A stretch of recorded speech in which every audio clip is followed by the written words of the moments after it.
So we're here in 2 Kings, and we got into this section last Sunday morning where we're looking at this thought of when the Lord of hosts fights.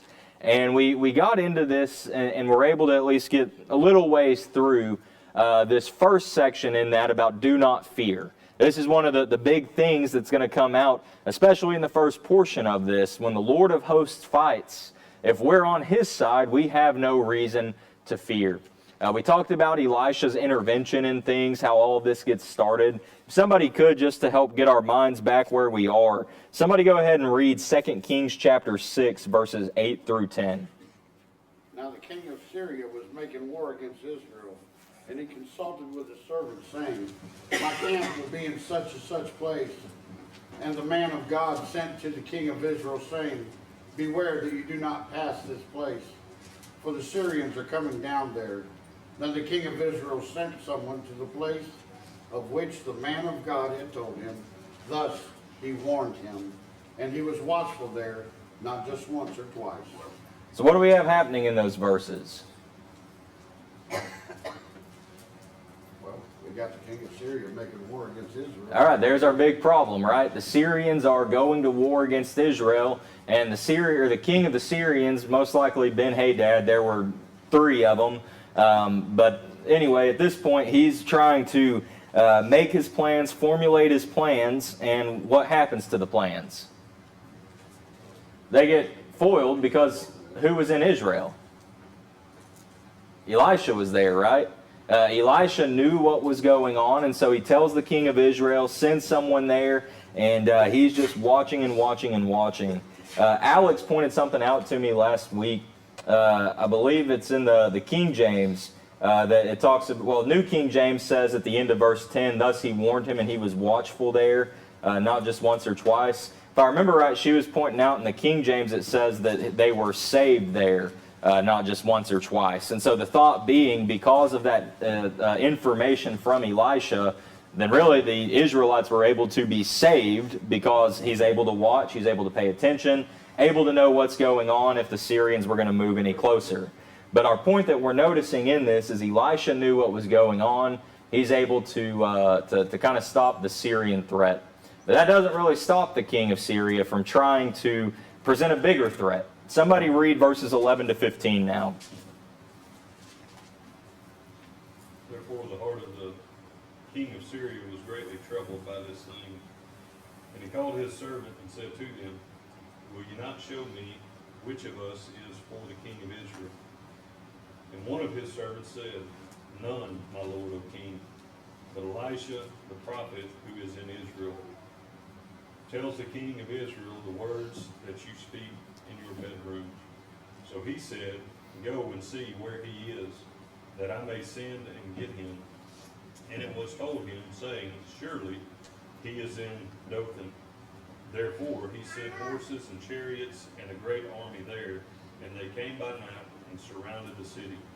And when the servant of the man of God arose early and went out, there was an army surrounding the city with horses and with chariots. And his servant said to him, alas, my master, what shall we do? So the king of Syria is obviously upset by these things because in his mind, what's the problem? He's got somebody who's just going and telling all their plans, right? But the servant's able to speak up and say, no, you're not looking at it right because you forget who's in Israel, right? There's a man of God in Israel who even knows the things that you speak in your bedroom. And we talked last week about kind of the suspicion I have that maybe that's Naaman. We don't know for certain, but it would make sense because he knows exactly what God is capable of. He knows what Elisha is capable of. But nonetheless, he points that out to the king of Syria, and so the king of Syria says, well, let's go get him, right? We're going to take this great army, these horses, these chariots. We're going to go to Dothan. We showed on the map last time. I don't have that up there right now. But Dothan, just a little bit outside of Samaria, where the houses would have been, according to the history at that time. But they go there to Dothan with all this great army. And what is the king of Samaria, or the king of Syria's, what's his reasoning behind sending all of that there? What's he want to do? He wants to capture or take Elisha. Yeah, he wants to capture, he wants to take Elisha with him, and ultimately in doing that, the thought is going to be that I can convince you to convince your God to change his mind. I can convince you to be quiet, you'll quit telling them what's going on, and basically as a sign of strength to say, well, I'm stronger than your God. That's really what Ben-Hadad, what the king of Syria is wanting to do at this point. But is it going to work? No. And of course, we can keep reading and we'll see what happens. But I want us to notice again, because we weren't able to spend too much time with it at the end of our last class, is we look at how it is that Elisha's servant responds to the situation. He wakes up early, verse 15, he goes outside, and what's he see? He sees that there's no way out of this, that we've got this army that's come up overnight, they're surrounding the city, we're going to die, what are we going to do? He's captured by fear, is he not? Now let's think for a moment, because what has Elisha done in the previous chapters that the servant should have known about? Elisha always took care of him. He always looked after him. All right, so Elisha was always looking out not just for his servant, but for the people around him, right? So you see Elisha's care. What else do we see? Think about the ways that he showed that care. All right, so just at the very start of chapter 6, the axe head. You see the way he cares for the son of the prophet there who had lost the axe head that he borrowed. It sunk to the bottom. What are we going to do? And he throws the stick in and the axe head floats back up. Right? He didn't have to do that, but he does. And so he shows care in that way. Think back even beyond chapter 6. You raised a hand, Jared? Yes, sir. Just thinking about the axe head, how small of a thing that was. Almost to say, okay, well, I care about you even in the most minor ways, Yeah. in small things. So if he cares that much in the small things, how much more so in the greater things? Yeah, so I like how you look at that and see it the very small. And then let's think about everything else Elisha's done, and how do we see it from that small with the axe head to something major and big? What do you think of that he's done on a huge grand scale? All right, the widow's son, the Shunammite's son here. And go back into chapter 4 and you see the Shunammite's son and how it is. For one, he promises she's going to have a son whenever it shouldn't have been possible, but she does. And then when the son passes away, just probably a few years later, well, what's Elisha do? Raises him from the dead, right? You see it from the small to the big, what he's capable of. I think, Mom, did I see your hand? Right. Yep. And so you have the widow's oil in that, right? Her and her sons, he cares for her and shows the way that God could provide in great abundance. And so you have even then the physical monetary side of things, those type of physical blessings that he was able to help provide for them. And I'll get to you in just a second, Johnny.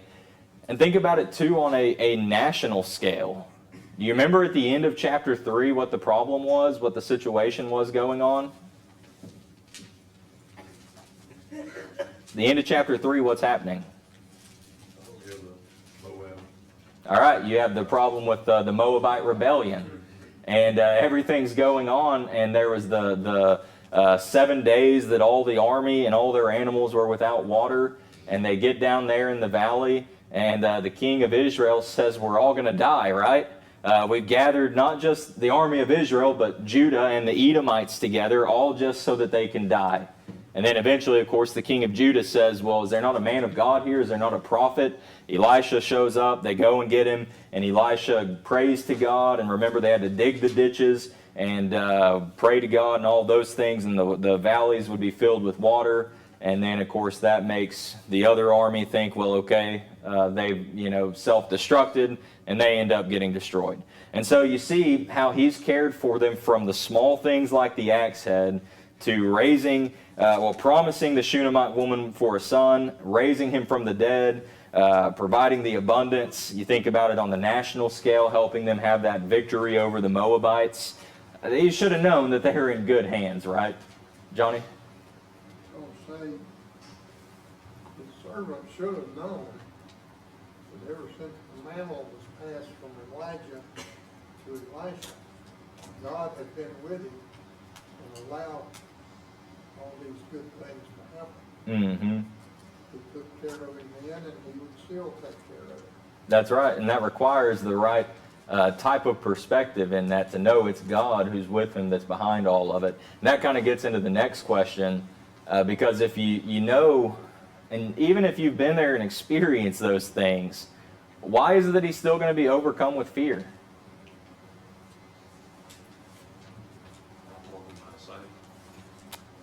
Yep, he's walking by sight, not by faith. That gets to Johnny's point. Johnny recognizing that, of course, it's God who's the one that's doing all of these things. But how easy is it to set faith aside and simply just go by what we see? You wake up early in the morning, you're not necessarily thinking clearly maybe, you haven't had your coffee yet, and you go outside and you see the army and the chariots, and you're going to rightfully be afraid. But how long are you going to let the physical that you see in front of you trump the spiritual that you know to be true? That you've seen all of these things that God has done, that God is doing, but it's easy to become afraid.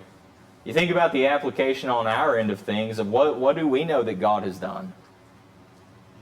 How he saved us. Salvation. And sometimes when we let frustrations of life get in the way, we start losing focus. Mm-hmm. And then we start thinking like Peter. But we just got to keep focused on what the prize is, and that's him, our Father in heaven. That's right. It's easy to get distracted. That's right. We got to keep our eyes on him. That's right. Keep the focus there. We've got to have the right mindset. Think about salvation that God offers. You even mentioned in that the hope that we have in Jesus, right? What else might we think of?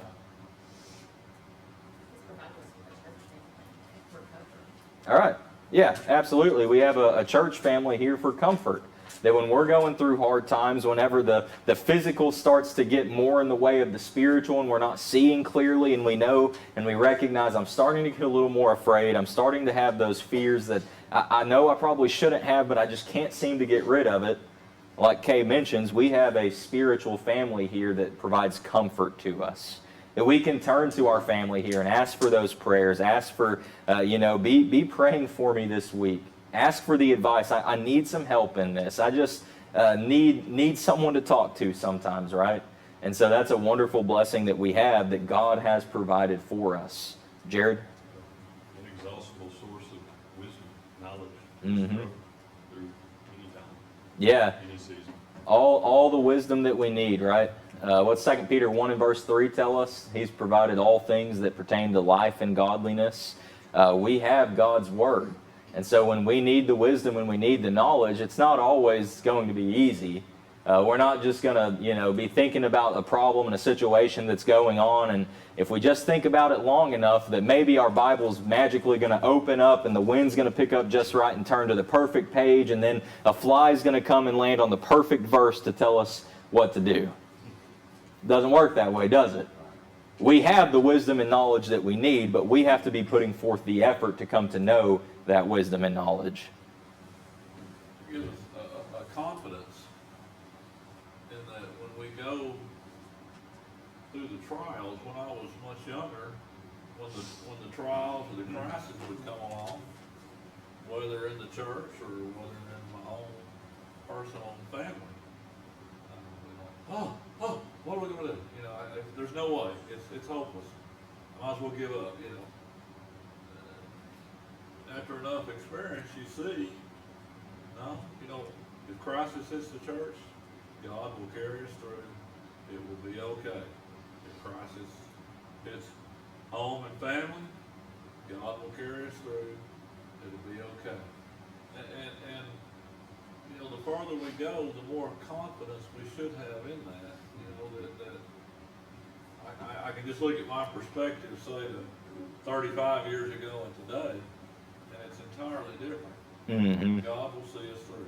And that's one of those recurring things that we find even through, just think about the Old Testament. That when crisis hits, like you say, every time God sees them through. And crisis hits, and crisis hits, and crisis hits, and they don't deserve it, what does God continue to do? He continues to see them through, does he not? And that's a wonderful blessing that we have. I'll go Bill and then Johnny. He gives us strength too. And I was thinking when we was talking about that movie Replacements, when that guy was talking about things he's afraid of, and then one guy jumped up and said quicksand. You know, we find ourselves in a situation and we keep sinking. And we think, oh, I can get this out of this myself. I can get out of here myself. I can do this, and we keep sinking deeper and deeper. And that quicksand just keeps sucking us down deeper and deeper. But we need to look to Him to help us, to give us that strength to come up out of that quicksand. Well, what's Philippians 4:13 tell us? I can do what? All things through Christ who strengthens. So it's not through Preston, it's not through Bill, it's not through Andrew, it's not through Jared, not through Michael, right? Who's the strength come from? From my Father. It's from Him, and that's where we got to be looking. And like you mentioned earlier, keep our focus on Him, Johnny. And then I got one other thought after this. I'll say, we today have the very same weapon that Christ used to resist the temptations of the devil and to defeat him and cause him to run away from it. We got to have that. It is written, it is written, it is written. And that goes back to Jared's point earlier about recognizing the knowledge and everything that we've got to have, and the effort that we've got to put forth in that. And so that's a wonderful thing. And so we know all of these things that God has done. And we see all of the lessons and all of the history of the past of what God has done and what God has been doing. But why is it that a lot of times we're like Elisha's servant and we're still overcome with fear? We struggle, don't we? A lot of times, sometimes maybe we get a little bit too proud of ourselves and we think, I can do it, I can get out of this, I can get out of this, like you were saying, Bill. And we forget where our focus needs to be. Back to like Jared mentioned earlier, the problem with the servant is he's seeing by sight, he's walking by sight, and not by faith. We've got to make sure we have the right mindset, the right focus, that our eyes are fixed right where they need to be if we're going to make it through. Johnny? I'll say from my Army experience, we had to familiarize ourselves and get proficient with any weapon that we might have to use. We need to do the same thing with the sword and the Spirit. Mm-hmm. Yeah, it's... Know it, get to know how to use it. That's right. Yeah, Hebrews 4:12, it's sharper than any two-edged sword. And if it's sharper than that, I don't want somebody that doesn't know what they're doing to be wielding it, right? Paul? You think about your friends, your family, whoever you have faith in, you trust, that will always do the right thing, always take care of you, always looking out for you. You never have to ask for that question, you get the audible answer back, confirmation that, yes, your family, your friends, your Christian family will always look out for you and do what's best for you. You don't have to ask the question. But at times we feel like, we don't have the same faith in God, and we want an audible answer. And that in this case, without an audible answer, in this case Elijah was there to give some confirmation verbally. But that knowing that and trusting that the question you don't have to ask. And that's something, we want something tangible. We always want something, an audible confirmation that, you hear the statement, they said they would do X, and you should never have to ask for that confirmation, especially from God, because you know that He's always going to look out for you. Mm-hmm. And that's one of the wonderful blessings in the fact that these things are recorded for us. Because we see the people who think the same way that we do, and they need that confirmation, and they received it, and they saw it, and we see it time and time and time and time and time again. And to your point, we now shouldn't need to ask it. Many times we do, and we look for it, but where are we going to find it? It's all right here for us. And so it's a matter of making sure we're building and developing that faith so we know how to walk by faith and not by sight. So that's a great thought to bring out in that. So we see this threat from the Syrians. And now as we see how the Lord of hosts is fighting in this situation, we'll see that it's not in the exact way that we might think that it's going to go down. But let's keep looking, and let's have somebody read for us now 2 Kings chapter 6, and somebody read verses 16 through 20. So he answered, do not fear, for those who are with us are more than those who are with them. And Elisha prayed and said, Lord, I pray, open his eyes that he may see. Then the Lord opened the eyes of the young man, and he saw. And behold, the mountain was full of horses, and chariots of fire all around Elisha. So when the Syrians came down to him, Elisha prayed to the Lord and said, strike this people, I pray, with blindness. And he struck them with blindness according to the word of Elisha. Now Elisha said to them, this is not the way, nor is this the city. Follow me, and I will bring you to the man whom you seek. But he led them to Samaria. So it was, when they had come to Samaria, that Elisha said, Lord, open the eyes of these men that they may see. And the Lord opened their eyes, and they saw, and there they were inside Samaria. And so we see what all is happening despite the servant's fear. Of course, verse 16, Elisha tells the servant, who's very noticeably shaken and afraid, what's he telling? Do not fear. Now, I'm sure the servant at that point is saying, what do you mean don't fear? Don't you see the army? Can't you hear the hoof prints out there? Don't you realize what's about to be happening? But of course, what does Elisha do in the situation? He prays. First of all, he notes the spiritual in it, lets him know what he can't see at that time. Those who are with us are more than those who are out there. Then he prays to the Lord. Right? He prays that God might open that servant's eyes. And when he does, of course, the Lord opens the eyes of the servant. And what's he see? He sees all the horses and the chariots that are there in the mountains surrounding Elisha, surrounding them. He suddenly starts to see it from the right perspective and realizes that God is there with them. Can we take and apply an application to Hebrews 12? New Testament? Absolutely. Great cloud of witnesses. Absolutely. We've got the great cloud of witnesses pointing back into chapter 11. And we can see it, the thought there. They're watching, they're supporting. And we have all that support behind us. We have even the Lord of hosts with the army behind us, right? So no matter the fearful situation we find ourselves in, we've got to remember who's there. You got it in the New Testament as well. And that's one of in Hebrews, we kind of see that thought come out again and again and again. Even you get into chapter 13, you have the reminders even of having God with you there. And that's a wonderful blessing we have. Still hard in the moments not to let the fear overtake us, but I think this shows us a good way that we can try to fight through that fear. Because what is it that we need to be doing whenever we have this fear and uncertainty? We've already noticed, because what does Elisha do? He prays, right? He prays, he shifts the perspective, and that's what we have to do. We've already noted the importance of learning to see the spiritual, so we can walk by faith, not by sight. That's 2 Corinthians chapter 5 and verse 7. We think about how it is that we need to trust in God. Bill, you mentioned earlier Peter, right? When Peter goes out to Jesus on the water, but then he gets distracted by the storm around him and he starts noticing the waves. He lets the fear overtake him, and what starts happening?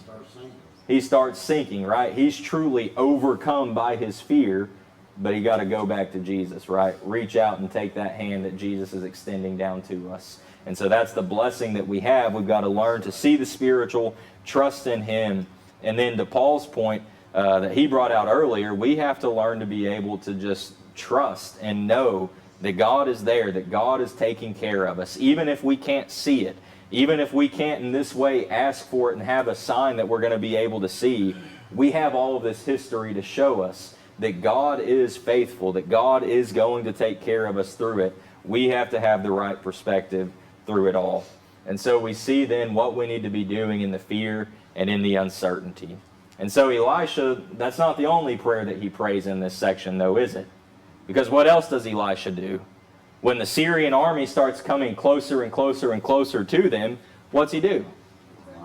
he prays again. He prays that God would strike them with blindness, and that's what the Lord does, strikes them with blindness. Elisha says to them, well, I'll take you, I'll show you, get you to the man that you want to see, and instead he actually takes them into Samaria. So this is the map, and I pointed this out the other day, or last Sunday when we did it, but of course Damascus is where they'd have been coming from. They've come down here to Dothan. Now Elisha is going to lead them into Samaria where the king is.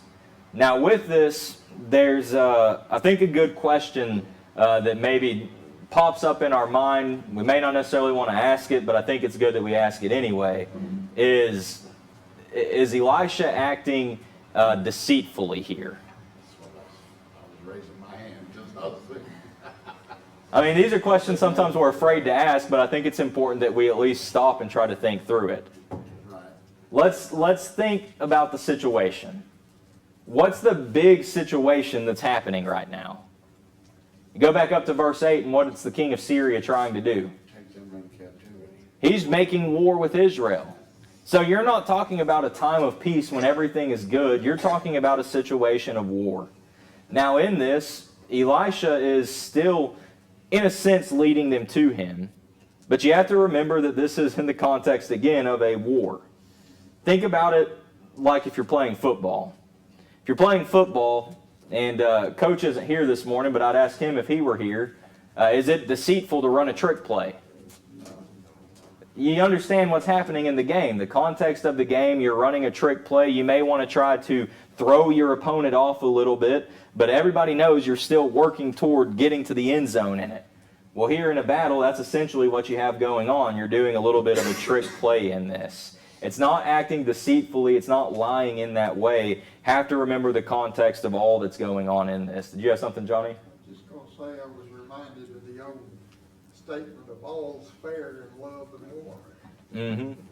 Right, and so you can see a little bit of that right In here. battle, we've learned that in the military, there's a lot of deception used in battle. Mm-hmm. And it's a little bit, it's different than the deceit we think of, and just that there's no innocence behind it, right? That there's a difference in deceiving of saying, well, did you take a cookie out of the cookie jar? Well, no, I didn't take a cookie. I had 2 cookies, right? But there's a difference in that and what's happening right here in 2 Kings chapter 6. But of course, the Lord strikes the people with blindness according to the word of Elisha in verse 18. Verse 19, Elisha says, I'm going to show you the way, get you to the man you want to go to. They make it into Samaria, and Elisha prays again. Their eyes are opened, and the army realizes exactly where they are. And don't you know, that army was terrified because now they've just been led right into the lion's den. They were coming, they were going to take them by surprise, and now that's not happening. So let's go ahead and let's keep looking, and we'll see the Lord's care in the situation. Like I said earlier, when we see the Lord of hosts fighting here, it's not fighting in the sense that we might think. It's not a complete, total destruction and devastation, but we see a very interesting way that this all turns out. Somebody read 2 Kings chapter 6, verses 21 through 23. Now when the king of Israel saw them, he said to Elisha, My father, shall I kill them? Shall I kill them? But he answered, You shall not kill them. Would you kill those whom you have taken captive with your sword and your bow? Set food and water before them, that they may eat and drink and go to their master. Then he prepared a great feast for them. After they ate and drank, he sent them away, and they went to their master. So the bands of Syrian raiders came no more into the land of Israel. I find this interesting, the way it starts in this part right back up to verse 21. Because you have the king of Israel who, it's kind of, I don't know, I see him and hear him in my head almost like he's a kid that's just really excited and wants to do something. It's like, can I do it? Can I do it? Can I do it? Can I do it? Right? He's sitting here and he sees the entire Syrian army that's come, and he knows that he can take them out. But for whatever reason, he decides that he's going to ask Elisha, is this okay? Now, does the king of Israel care anything at all about what Elisha thinks? And more than that, does he care anything at all about what God thinks? He really doesn't. So it's interesting to me at this time, at least, that he's willing to just see. Maybe it's because he recognizes that Elisha didn't have to lead the entire army into Samaria, but he does. And I think that's going to help teach the king a good lesson, a lesson that he unfortunately is not going to learn. But it at least shows him who it is that has delivered this army into his hands. So he at least is seeking, trying to see, what can I do? Can I kill him? Can I kill him? And of course Elisha says, no, you shall not kill them. What's the reason? He gives it in the sense of thinking, okay, these are prisoners of war. In that time, the prisoners of war were treated fairly well. As well as they could be. But they weren't going to be killed in this way. They were going to be taken care of. They were going to be able to have the food and the water that they needed, all of these things. And so you get into verse 23, and that's what he does. He treats them well, treats them very well. He prepares a great feast for them. This isn't just, okay, you get a little piece of bread, you get one tiny slice of bologna, and you get one small cup of water. No, the way this is written here indicates this was a big feast. This was like a banquet. And so he does this for the entire Syrian army. And he sends them away and they go back to their king. And so it's no wonder that their king says, you know what? I think we can let this war thing go. Because you see how well they were treated when they easily could have been destroyed and killed. Paul, did I see your hand?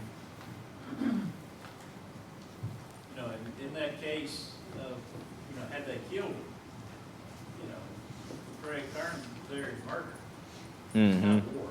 They're powerless and they have effectively surrendered. If you had, military line of soldiers with rifles and another line of soldiers, the opposing group without rifles, just standing there. That's not war. Yeah. And I've heard the example of a person in the military in World War II where they captured a German soldier and he was bound and they were guarding him and they were so tired that they just wanted their relief to come, that somebody to spell them but watch over this prisoner. And so the consideration was that if they fell asleep, then they thought that the soldier might kill them. But if they killed them in that instance, that would be murder. That wasn't no longer war. And the way you remember that is the difference between, war and actually murdering somebody. Yeah, and like you say, even they in essence had surrendered at that point when they're in the city, and like you say, they're powerless. They have nothing that they can do. So yeah, it absolutely would have been murder. It would have been wrong to kill them at that time. And thankfully, the king doesn't do what he was asking permission to do, but he does the right thing and he shows them kindness and he takes care of them with that great banquet, that great feast. And I think in that is the good lesson. Like I mentioned, I think that in the fact that he's looking to God in this and he follows what God would have him to do, he should have learned a good and a powerful lesson. And it's a lesson that I believe is important for us to consider and learn as well. What do you think we might learn based on the kindness here that's shown to the Syrians? Be kind to your enemies, right? That's big picture in this. You be kind to your enemies. And of course, from that, we can see what it leads to. I think, did I see your hand, AG? Yeah, that saying, kill them with kindness. Kill them with kindness, right? There was no killing, it was just a whole bunch of kindness because the war to stop. Yeah. The end goal in all of it was for the war to somehow come to an end. And you would think the way that they're going to do that is there's going to be a lot of killing, right? A lot of death, a lot of fighting that takes place. Instead, how does this war come to an end? It's through their kindness. And that's a good way to think about it. Did I see your hand, Miss Velda? Well, I was going to say the same thing that Andrew said. Yeah. Yeah, and so you show that great kindness to them. No matter who it is, whether they're an ally or an enemy, you show them great kindness. You do the right thing. And we learn that mercy and kindness might just result in peace. I came across this quote that I thought was fitting for this particular section. It said, if kindness replaced long-standing and deeply rooted ethnic and religious differences among peoples, as well as national pride and international greed, there would no doubt be fewer wars and bombings. The same principle applies to ending divorce and abuse in families, riots and lootings in neighborhoods, uproars on campuses, and division and conflict in our communities. In every case, kindness is not going to receive the results that we are looking for. But does that negate the fact that we have a responsibility to show others kindness? No matter who they are, no matter what they believe, no matter what they've done to us or how they may be currently treating us.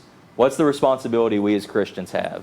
Love without partiality. Love without partiality, right? Share the love of God, the love of Christ with them. Did I see your hand, Johnny? I was just going to say, it seems like the Assyrians says, look, they could have killed all of us. Mm-hmm. Instead, they fed us and sent us back home. If they're not wanting war with us, why should we seek war with them? Absolutely. And at least for some time, that mindset held, right? That they were kind to us. They didn't do what they could have done. They took care of us. And so the war ended there in the land of Israel, the end of verse 23. But unfortunately, you keep reading, and you come into verse 24 before we reach the day of good news in this last section here about when the Lord of hosts fights. We find in verses 24 and 25 that the peace didn't hold. So somebody read for us now, getting into this next section, 2 Kings chapter 6, verses 24 and 25. And it happened after this that Ben-Hadad, king of Syria, gathered all his army and went up and besieged Samaria. And there was a great famine in Samaria. And indeed, they besieged it until a donkey's head was sold for 80 shekels of silver, and 1/4 of a cab of dough dropping for 5 shekels of silver. So first off in verse 24, what's started up again? The army? War started up again. We don't know how much time has passed since the peace that was at the end of verse 23. But enough time had passed that Ben-Hadad, the king of Syria, decided, let's get the army back together and let's go finish the job that we didn't finish before. We're just going to conveniently forget about the kindness that they showed to us. Let's go back and let's take them out. But it's not just now a problem with war. What else were they dealing with? Verse 25. Famine.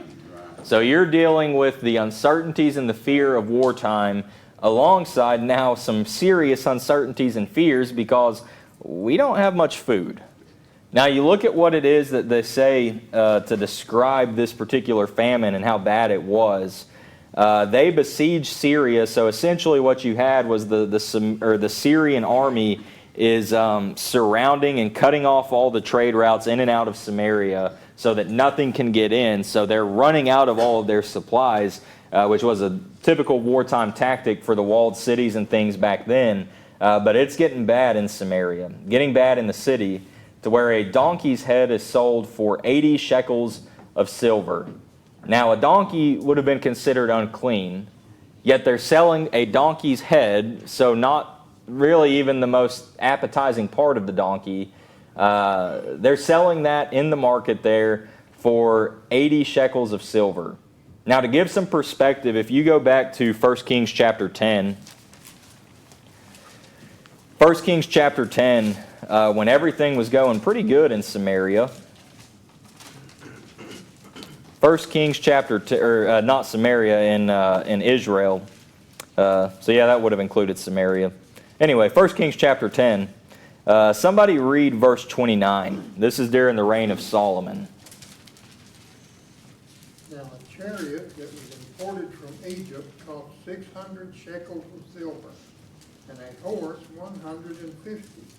And thus, through their agents, they exported them to all the kings of the Hittites and the kings of Syria. So bring that out to emphasize the cost of a horse during those days. How much does it say a horse was going for? 150 shekels of silver. I'm not very big on math. Some of y'all are. But as little as I know about math, I know that 80 shekels of silver is more than half of 150. 80 shekels of silver, more than half of what a live horse was going for in the days of Solomon, is now what it costs to buy a donkey's head, so you might have a little bit of an unclean animal to eat. But that's not all there was in the market, was there? You go back to 2 Kings chapter 6 and you look in verse 25, and what else were they selling? They're selling dove poop out there, right? Doesn't that sound good, right? Everybody wants to go eat downstairs now after we get done. Donkey's heads and dove poop. Thankfully, well, hopefully, nobody's brought any of that. But you see how much that was going for. That would have been the 5 shekels of silver, according to one of the resources I was looking at. To get a half quart of the dove poop would have been more than a month's pay for the typical worker at that time. That's how bad it was. We're going to see how bad it was when you keep reading, but we don't have time to really get into what else happens this morning. And so we'll stop there for this morning, and that at least helps to kind of set things up to show just how bad the situation in Samaria was at the time. And we'll find through it all, once we get to the end, that God's still going to take care of them. That there were some lessons, though, that they needed to learn. So we'll stop there this morning. Lord willing, next week we'll pick up looking at the collapse that happens beginning in verse 26.